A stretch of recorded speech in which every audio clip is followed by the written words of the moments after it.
Halo semuanya, kembali lagi di channel Biruni Dev, channel tentang web development dan coding project. Di video ini, kita akan belajar cara mengintegrasikan Strapi dengan React.js. Nah, sebelumnya kita udah membuat REST API dengan lengkap menggunakan Strapi. Nah, sekarang kita akan coba untuk membuat front-end-nya menggunakan React.js. Nah, buat kalian yang belum nonton video 1 dan 2, mungkin kalian bisa nonton dulu di link di atas ya. Oke, langsung aja kita install dulu React.js-nya. Nah, di sini saya udah nyiapin foldernya. Saya akan langsung menggunakan command npx create react app. Dan untuk lokasinya saya langsung taruh di folder ini. Oke. Kita bisa tunggu untuk menginstal React.js-nya. Oke, ini install Strapi-nya udah selesai. Kita akan langsung masuk ke Visual Studio Code ya, untuk ngoding. Oke, ini Visual Studio Code-nya udah kebuka. Nah, sekarang kita akan coba untuk menginstal beberapa package ya, yang kita butuhkan. Oke, kita akan menginstal Axios dan React Router DOM. Seperti ini ya. Oke, kita enter. Oke, kalau udah, kita bisa langsung nge-run aplikasinya. npm start. Nah, untuk CSS-nya kita akan menggunakan Bootstrap ya. Biar simple, kita pakai Bootstrap 5 aja. Bootstrap. Nah, kita akan langsung pakai dari CDN aja. Kita copy di sini, terus kalian paste ke index.html. Kita paste di sini, kita save. Oke, setelah itu kita buka dulu port 3000 ini. Nah, ini React-nya udah jalan ya. Oke, kita akan langsung menghapus semua yang ada di app.js ya. Nah, kalian langsung ke app.js dan kalian hapus dari header ini sampai ke bawah. Terus yang app.css ini kita akan hapus juga semuanya. Ini kita hapus juga. Oke, kosongan seperti ini ya. Oke, pertama kita akan membuat folder bernama pages. Ini untuk menyimpan halamannya nanti. Setelah itu kita buat folder namanya components untuk menyimpan semua komponennya. Oke, pertama kita akan buat apa dulu nih? Nah, kita akan langsung melisting semua produk ini ya. Kita tampilkan di frontend kita. Nah, kita akan menggunakan komponen dari Bootstrap, yaitu cart, yang ini ya. Nah, kalian ambil yang ini. Setelah itu kalian copy. Nah, setelah itu kita simpen dulu di components. Terus kalian buat file baru bernama product cart. Seperti ini ya.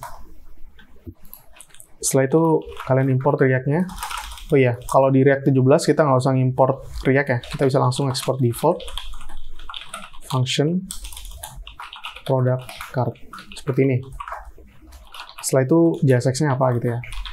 Oke, kita paste cart dari Bootstrap ini. Dan jangan lupa ini kalian ganti ke class name ya. Karena React.js ngertinya class name, bukan class. Dan keyword class sendiri udah diambil sama class itu ya, class objects yang seperti ini. Class misal product cart. Nah, seperti itu. Maka dari itu kita harus menggunakan class name. Nah, di sini dia akan menerima gambar dan beberapa atribut lainnya. Nah, untuk gambarnya kita akan statis dulu. Kita ambil dari sini. Oke, misal ini kita ambil dulu ya datanya. Localhost 1337 @ products. Nah, kita ambil yang large. Nah, ini. Oke, kita cari yang WP ya. Kita bisa copy URL-nya nanti. Oke, kita ambil yang ini. Nah, kita copy ini. Setelah itu kita masukin ke image sini ya. Pertama kita nyoba statis dulu. Oke, kalau udah, ini kita bisa ganti. Misal by now. Oke, setelah itu kita bisa langsung coba untuk render product cart ini ya.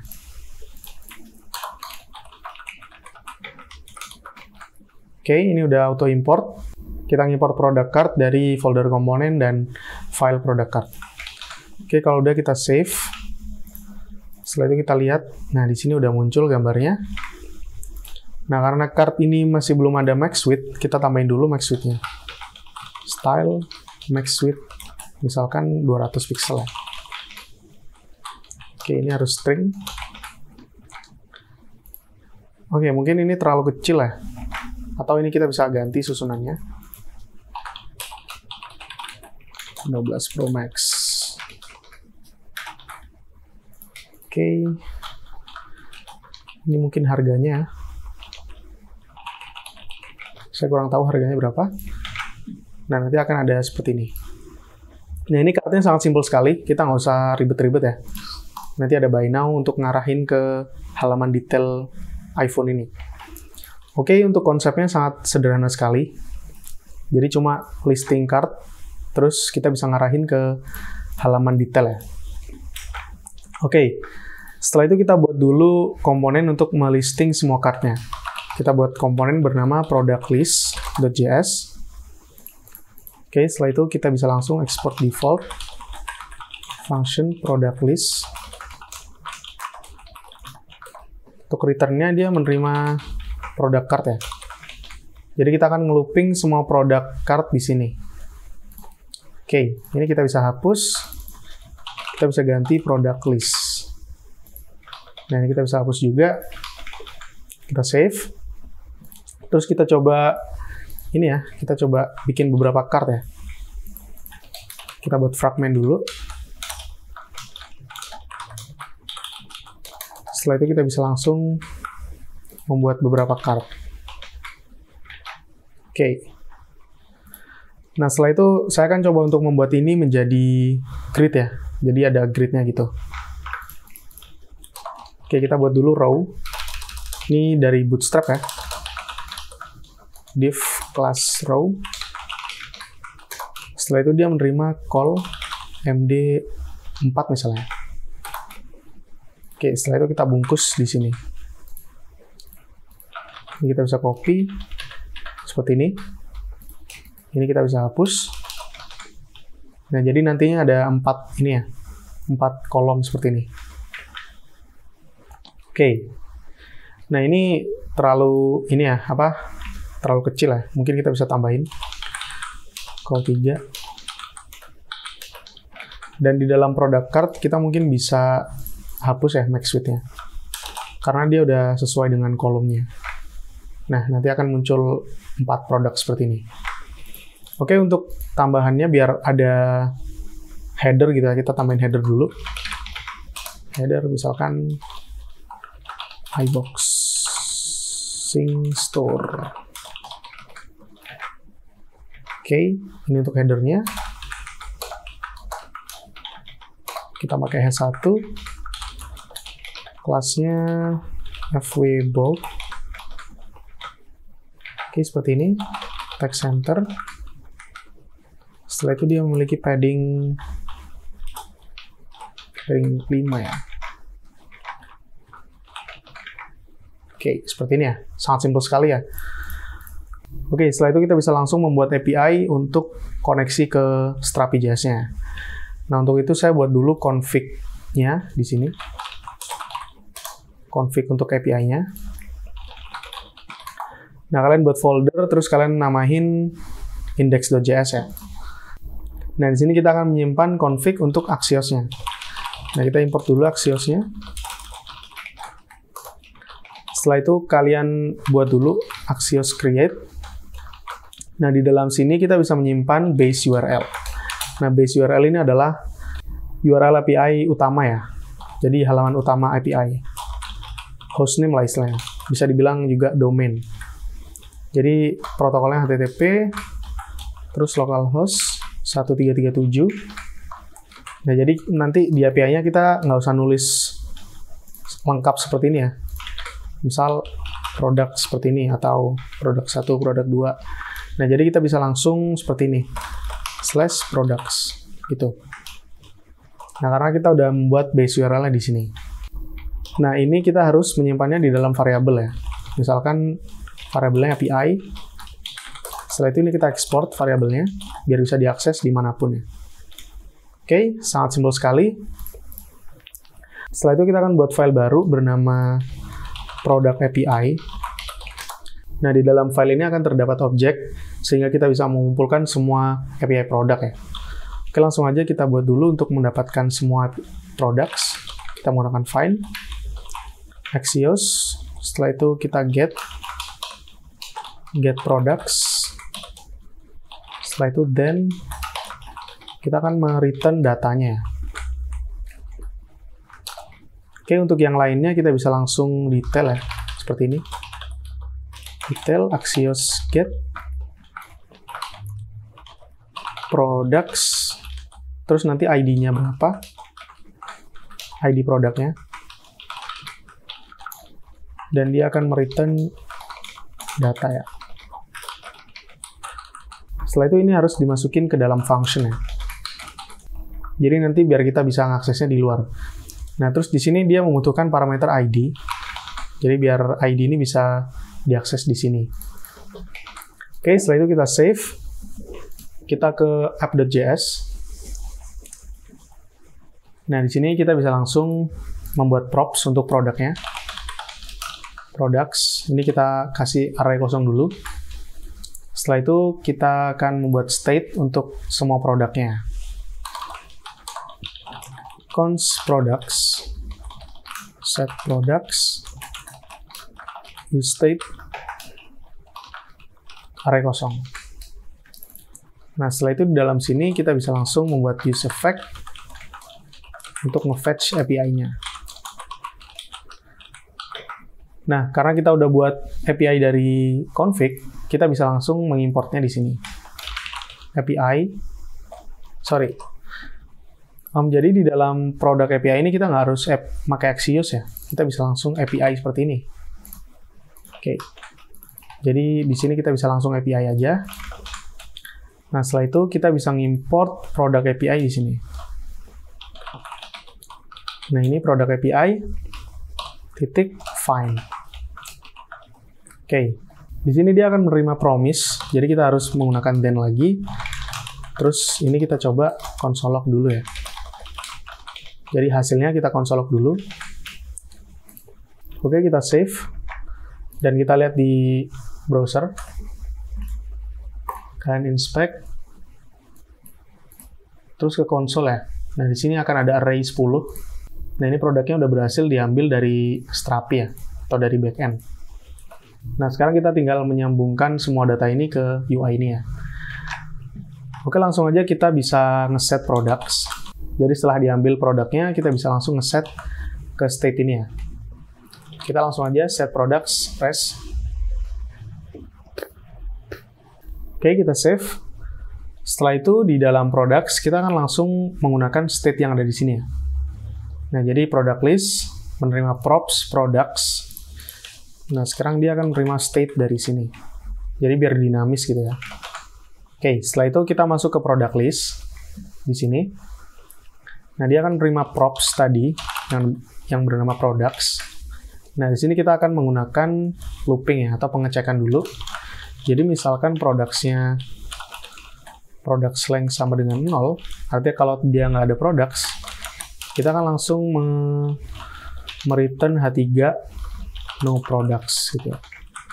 Jadi biar simple aja. Setelah itu kita bisa langsung melooping array products ini. Jadi products map, product, terus return. Kita ambil satu aja ya. Nah, ini kita ambil, kita paste di sini. Terus yang row ini kita taruh di atasnya ya. Nah, yang lainnya kita bisa hapus. Nah, ini kita coba save dulu ya. Oke. Setelah itu kita lihat di sini. Nah, sekarang dia udah nge-fetch semua data dari backend ya. Nah, di sini ada 10 data sama dengan yang ada di sini. Tapi ini datanya masih statis ya. Oke. Sekarang kita akan coba untuk memperbaiki komponen product card. Kalian masuk ke product card. Terus di sini dia akan menerima props data ya. Jadi data yang dikirim dari sini, dari mana? Dari sini, dari loopingan, dia akan diterima di sini, di props data. Nah, jadi nanti untuk gambar, title, dan harga ini, kita bisa langsung memanggil datanya seperti ini, data.title. Terus untuk harga ini kita bisa seperti ini. Data.price. Setelah itu untuk gambarnya kita bisa langsung ngambil yang thumbnail ya. Oke. Jadi ini kita bisa ganti data.thumbnail. Terus masuk ke formats. Oke, kita lihat dulu ininya. Jadi dari thumbnail, terus ke formats, terus ke thumbnail lagi, terus dia masuk ke URL.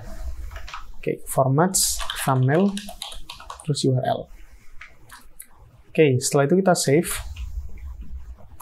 Nah, di dalam file product list, kita bisa langsung memanggil datanya seperti ini. Jadi products yang di looping akan dimasukkan ke dalam product card. Oke, kalau udah kita save, nah sekarang dia akan muncul data-datanya. Nah, tapi ini gambarnya masih belum muncul ya. Kita coba analisa dulu. Nah, jadi di dalam sini, di dalam image-nya ini, dia cuma menggunakan URL yang seperti ini ya. Jadi belum ada localhost 31337. Jadi React.js nganggapnya ini berada di aplikasi React gitu ya. Nah, dia nganggapnya berada di port 3000. Yang di sini nih, dia nganggapnya berada di port 3000. Harusnya dia berada di backend-nya. Nah, maka dari itu kita bisa menambahkan aja string. Oke, kita buat dulu stringnya. http localhost 1337. Terus ini kita bisa ganti ke sini. Kita bisa pindah ke sini. Oke, kalau udah kita save. Nah, sekarang gambarnya udah muncul ya. Oke. Nah, biar lebih rapi lagi, kalian bisa masukin URL ini ke environment variable ya. Oke, ini biar lebih simpel, kita langsung coding di sini ya. Oke, sekarang gambarnya udah muncul. Nah, setelah itu kita bisa perbaiki ini dulu biar lebih rapi ya. Oke, kita masuk ke product card, kita bikin MB3 lah ya. Nah, biar ada margin gitu. Oke, simple ya. Nah, selanjutnya kita akan coba untuk membuat halaman detail untuk produk ini. Jadi, kita harus membuat halaman dulu nih. Jadi, kita nggak bisa langsung masukinnya di app.js ini. Nah, maka dari itu kita butuh yang namanya router ya. Oke, untuk lebih rapi, kita akan pindah semua ini ke satu halaman sendiri gitu ya. Kan ini halaman produk ya. Jadi, ini harusnya berada di halaman products. Kita buat dulu halamannya. Kalian masuk ke pages, kalian buat halaman. Setelah itu kalian namain product page. Seperti ini. Products page. Ada S-nya. Oke, setelah itu ini kalian cut. Terus kalian buat dulu export defaultnya. Function product page. Oke. Kalian save seperti ini. Terus jangan lupa diimport semua ya. Yang di sini kalian import semua.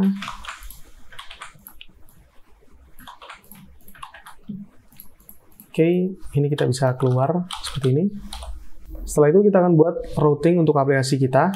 Nah, di sini kita perlu ngimport beberapa komponen ya. Misalkan browser router, srouter, terus switch, route, dan link.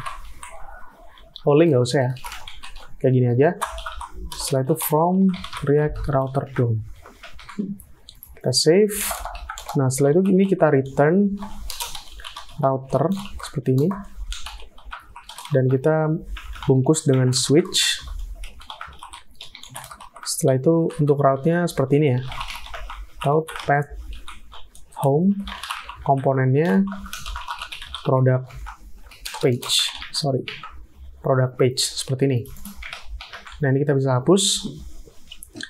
Nah, setelah itu kita bisa buat halaman lagi untuk produk detailnya. Nah, ini kita bisa copy. Terus ini kita bisa kasih ID seperti ini. Nah, biar nggak tumpang tindih, kita bisa langsung ketikkan exact di sini. Exact. Jadi biar dia cuma match sama route ini aja ya. Oke, untuk komponen detailnya kita belum buat.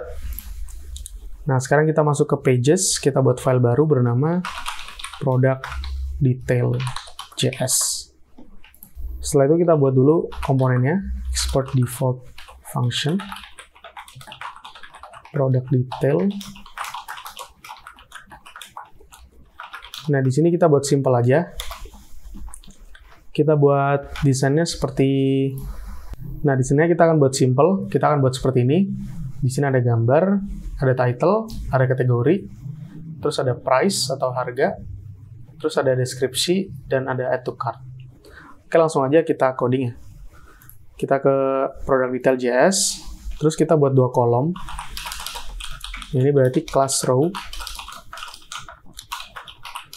Row seperti ini. Setelah itu kita buat 2 kolom. Call MD6. Nah, ini akan berisi gambar ya. Oke. Nah, gambarnya kita buat dulu div. Kita kasih class name product detail image. Oke, untuk gambarnya kita bisa ambil dari Google. Nah, ini udah ada gambarnya. Kita ambil aja. Ini biar kita ngelihat tampilan statisnya dulu ya. Oke, setelah itu kita kasih class name img float.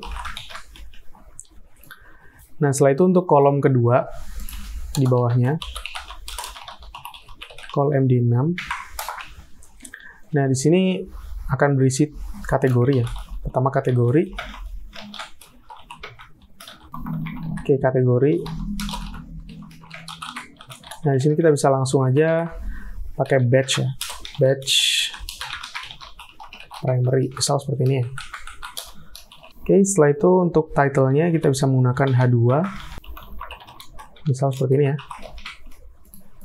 Setelah itu ada harga. Oke, harganya misal seperti ini.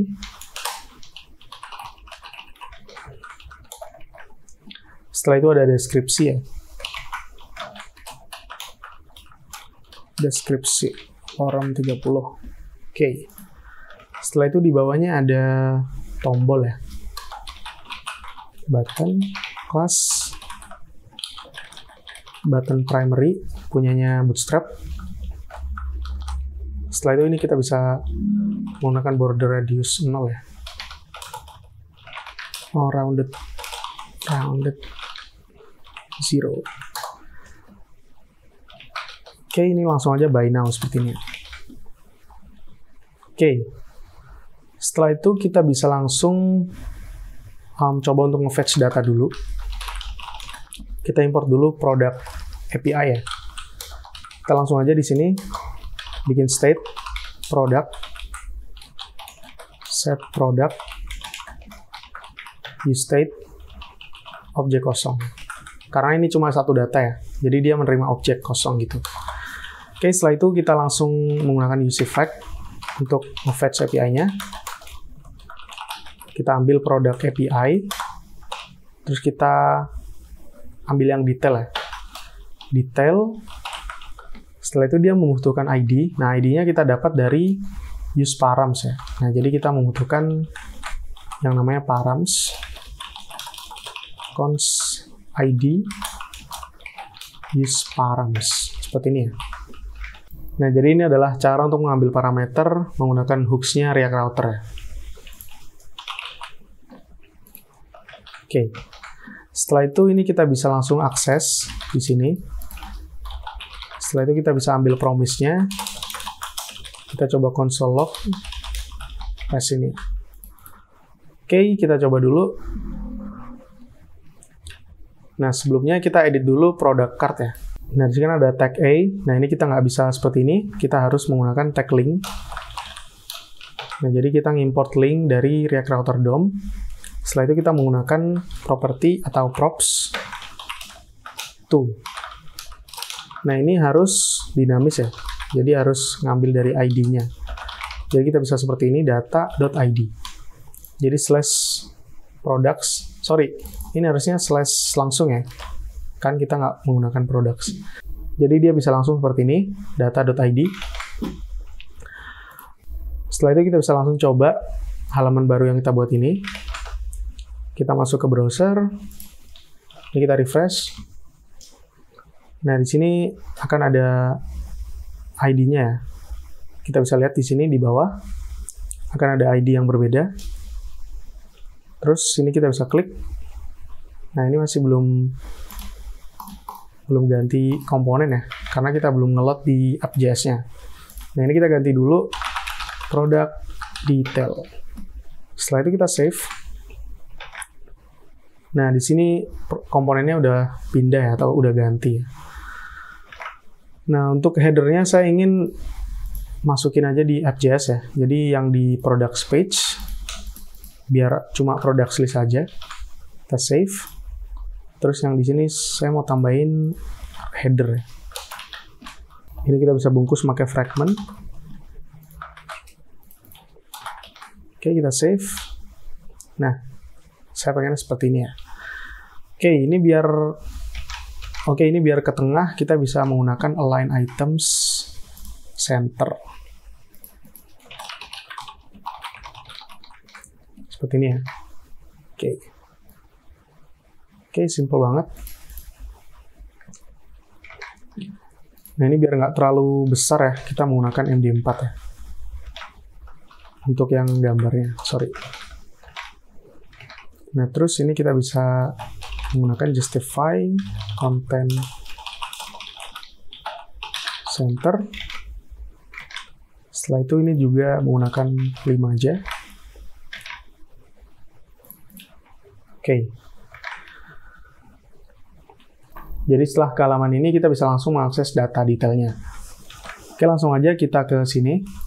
Oh ya, sebelumnya kita harus ngecek dulu console log-nya. Apakah datanya udah diambil apa belum. Nah, di sini udah ada data, satu objek. Nah, di sini data detailnya udah berhasil diambil ya. Oke, langsung aja kita set product. Set product, crash seperti ini. Nah, di sini kita bisa langsung load gambarnya. Kita menggunakan HTTP localhost 1337, terus value-nya adalah gambar yang diambil.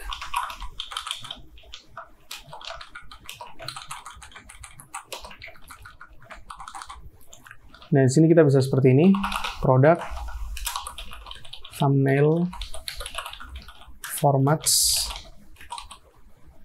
terus thumbnail, terus URL. Oke, kita save. Dia akan muncul ya. Oke, ini ada error karena dia nggak mengenali ketika dia kosong ya. Jadi ketika React meload halaman ini, dia kan langsung render ini ya. Nah, karena dia tidak mengenali ini, kan ini objek kosong ya, jadi belum ada apa-apa. Jadi ketika di-render, dia langsung mengambil objek ini, dan ternyata undefined. Nah, makanya ini terjadi error ya. Nah, maka dari itu kita harus mengantisipasinya dengan cara menggunakan loading ya. Jadi kita harus menambahkan state loading di sini. State loading, set loading. Setelah itu useState, kita pasang true dulu. Jadi di awal, dia nggak nge-load semua komponen ini ya.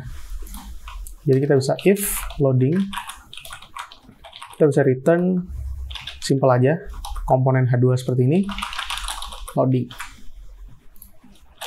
Oke, dengan text center, MT5 misal. Oke, seperti ini ya jadinya. Nah, setelah dia mendapatkan objeknya dan udah ngeset state-nya, kita bisa langsung matiin loading-nya. Set loading, false. Seperti ini. Nah, jadi kita bisa refresh, kita coba lagi. Nah, nanti dia akan ada loading sebentar ya. Nah, kalau seperti ini, datanya nggak akan error. Oke, setelah itu kita bisa langsung ke sini ya. Ke H2 ini. Kita bisa product.title. Terus di sini product.price. Terus di sini ada product.description. Oke. Seperti ini ya. Nah, di sini kita bisa lihat datanya itu diambil terus ya. Nah, jadi kalau kita scroll ke bawah, nah dia akan langsung mengambil data secara terus-menerus. Nah, ini terjadi karena kita tidak menambahkan array dependency di useOffact ini ya. Jadi kalau kita nambahin array dependency, si useOffact ini bakal dipanggil satu kali ketika komponen di mount, atau ketika komponen dipasang ke halaman ya. Nah, kalau kita nggak nambahin apa-apa, nah jadi ini sifatnya akan seperti komponen did_update ya. Jadi dia akan terus-menerus memanggil API yang ada di sini. Nah, untuk mencegahnya, kita bisa langsung menggunakan array kosong. Oke, kita save seperti ini. Nah, sekarang dia nggak ngambil data terus-menerus ya. Jadi server kita bisa aman ya. Sekarang kita akan coba untuk menambahkan link untuk kembali ke halaman utama. Kita menggunakan komponen link dari React Router DOM. Setelah itu to-nya simple sekali, tinggal slash seperti ini. Terus ini menggunakan go back. Oke, ini jangan lupa dibungkus dengan kontainer ya. Kontainer.